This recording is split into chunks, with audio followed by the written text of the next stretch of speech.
Senior सहाफ़ी और तज़ियाकार जावेद चौधरी के मुताबिक भारत नरेंद्र मोदी के तकब्बुर की बहुत बड़ी सजा भुगत रहा है। पाकिस्तान ने 3 दिनों में भारत की चूल्हे हिलाकर रख दी। इंडियन एयरफोर्स पूरी दुनिया में बेइज्जत होकर रह गई।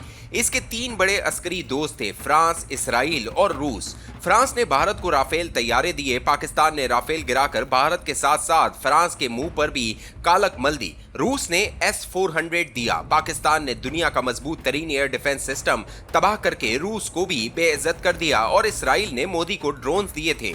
इसराइली माहिरीन भी इस जंग में शामिल थे। पाकिस्तान ने ड्रोन्स का कम्युनिकेशन सिस्टम ब्रेक कर दिया, जिसके बाद ये अंधी चिड़ियों की तरह पाकिस्तान की फिजा में ढोलने लगे और आम शहरी इन्हें अपनी राइफलों से शिकार करते रहे। लिहाजा इसराइल भी बेइज्जत हो गया। इसके बरक्स पूरी दुनिया में पाकिस्तान का डंका बज गया। वो ब्रादर इस्लामी मुल्क जो हमें भिखारी समझते थे, वो बाहें खोलकर हमारी तरफ चल पड़े। अमेरिका हमें अहमियत नहीं दे रहा था। डोनाल्ड ट्रंप 10 मई के बाद अपनी हर तकरीर में पाकिस्तान और कश्मीर का हवाला देने लगा।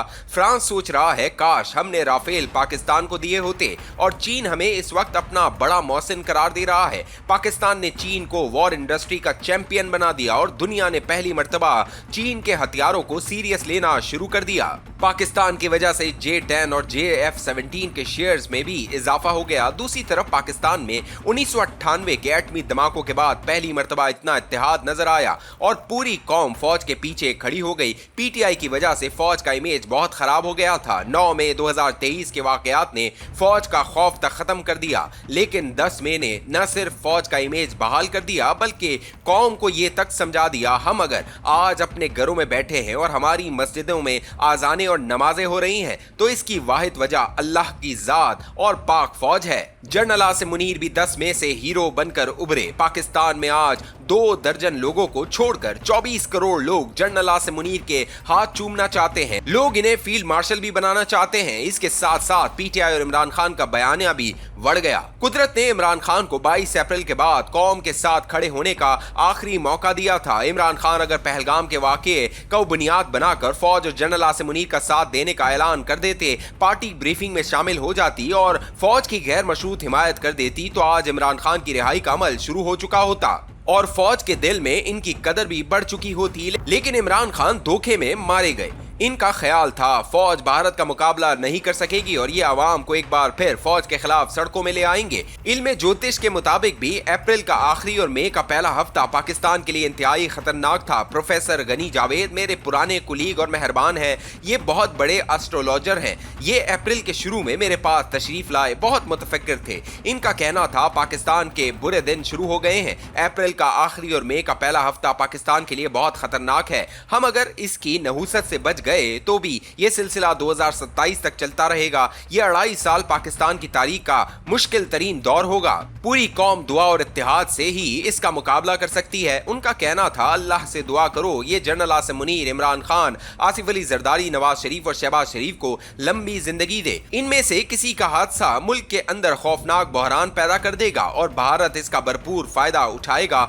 उनका कहना था भारतीय ज्योतिषी इस पर यकीन रखते हैं, ये पाकिस्तान के खराब होते सितारों से वाकिफ है, चुनाचा ये 2.5 साल पाकिस्तान को सांस नहीं लेने देंगे। ये एक के बाद दूसरा और दूसरे के बाद तीसरा हमला करते चले जाएंगे। मैं इनके इंकशाफात को सीरियस नहीं ले रहा था, लेकिन जब 22 अप्रैल को पहलगाम का वाकया पेश आया और हालात खराब होते चले गए तो मैं वाकई डर गया और प्रोफेसर साहब से दोबारा राब्ता किया। उनका कहना था 20 मई के बाद एक बार फिर हालात में टर्न आएगा और 27 मई का दिन मुल्क के लिए खतरनाक होगा और इसके बाद ये सिलसिला चलता रहेगा। प्रोफेसर गनी जावेद के इंकशाफात अपनी जगह, लेकिन 10 मई को कौम को बहुत बड़ी खुशखबरी नसीब हुई, मगर भारत हार के बावजूद बाज नहीं आया और ये मुस्तकबिल में भी बाज नहीं आएगा। बीजेपी ने 13 मई को हिंदुस्तान में तिरंगा यात्रा शुरू कर दी है। ये इंडिया की तारीख की पहली ऐसी यात्रा है जो पूरे मुल्क में हो रही है और इसका मकसद भारत की फतह का जश्न है। ये 23 मई को खत्म होगी। मेरा खदशा है कि नरेंद्र मोदी 23 मई को खौफनाक तकरीर करेगा और पाकिस्तान से सीज फायर तोड़ने का ऐलान कर देगा। ये तिरंगा यात्रा के जरिए इस तकरीर के लिए फिजा हमवार कर रहा है, पूरी कौम को इकट्ठा करेगा,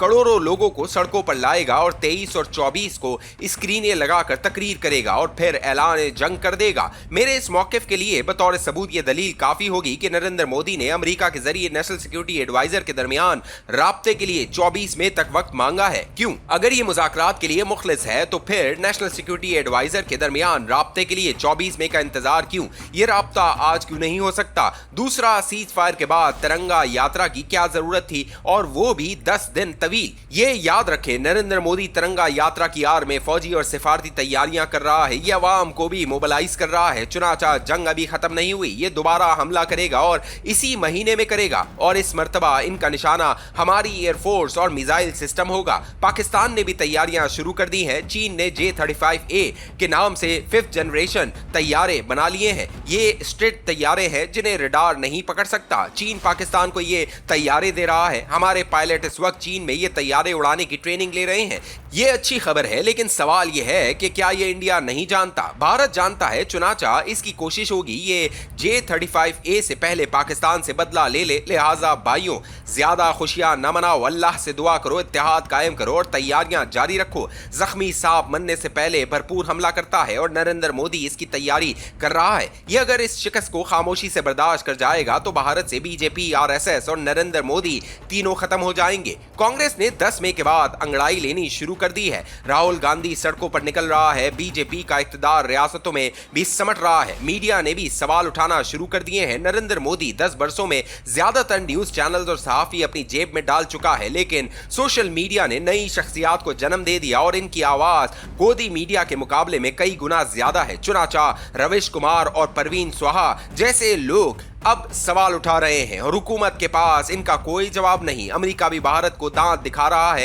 एप्पल कंपनी ने चीन में अपना बिजनेस समेटकर भारत में सरमायाकारी शुरू की थी। टाटा कंपनी के साथ मिलकर एप्पल ने 2017 में आईफोन्स की फैक्ट्रियां लगाई। 2024 में भारत में $22 बिलियन के आईफोन्स बने और अमेरिका और दूसरे मुल्कों में एक्सपोर्ट हुए। डोनाल्ड ट्रंप ने 15 मई को एप्पल कंपनी के CEO टिम कुक को कतर में बुलाकर भारत में फैक्ट्रियां बंद करने का हुक्म दे दिया। ये मोदी सरकार के लिए माशी का है। लिहाजा नरेंद्र मोदी कमरे में फंसी बिल्ली बन चुका है और इसके पास पाकिस्तान पर हमले या दोनों मुल्कों में टेंशन बढ़ाने के अलावा कोई ऑप्शन नहीं। ये अपने आप बीजेपी और RSS को बचाने के लिए पाकिस्तान की तरफ पलटेगा। ये हम पर हमला करेगा। हमें अपनी कामयाबी पर ज्यादा खुश नहीं होना चाहिए। मैं प्रैक्टिकल किस्म का दुनियादार इंसान हूं। मेरा दिमाग गज़वा-ए हिंद जैसी इस्तिलाहात को कबूल नहीं करता, लेकिन वक्त गुजरने के साथ साथ मुझे यकीन होता जा रहा है तीसरी आलमी जंग दुनिया के सर पर मंडला रही है। ये जंग ईरान से स्टार्ट होगी या हिंदुस्तान से, बस ये फैसला बाकी है। ये अगर ईरान से स्टार्ट हो गई तो ये पहले आलम इस्लाम को निगलेगी और इसके बाद यूरोप और अमेरिका को अपने नरगे में ले लेगी। चीन और रूस भी इसका रिस्क बन जाएंगे और ये अगर भारत से शुरू हुई तो चीन, तुर्की और रूस को इसमें कूदते देर नहीं लगेगी और इसके बाद इसराइल, यूरोप और अमेरिका खुद को इससे दूर नहीं रख सकेंगे और फिर वो वक्त आ जाएगा जब पूरी दुनिया मलबे और राख का ढेर हो जाएगी। मुझे वक्त के साथ साथ गज़वा-ए हिंद हकीकत का रूप धारता हुआ महसूस हो रहा है। भारत ने अगर नरेंद्र मोदी, बीजेपी और RSS को कंट्रोल न किया, अगर जंग के जुनून को काबू न किया, तो मोदी इस खत्ते और बादशाह पूरी दुनिया को तंदूर में झोंक देगा। क्यों? क्योंकि ये इस कबीले से ताल्लुक रखता है जो दिल से समझता है अगर मोदी नहीं तो इंडिया नहीं, और ये वो सोच है जिसके होते हुए ये खत्ता अमन से जिंदगी नहीं गुजार सकता। चुनाचा गज़वा-ए हिंद की तैयारी कर ले, ये अब ज्यादा दूर नहीं रहा।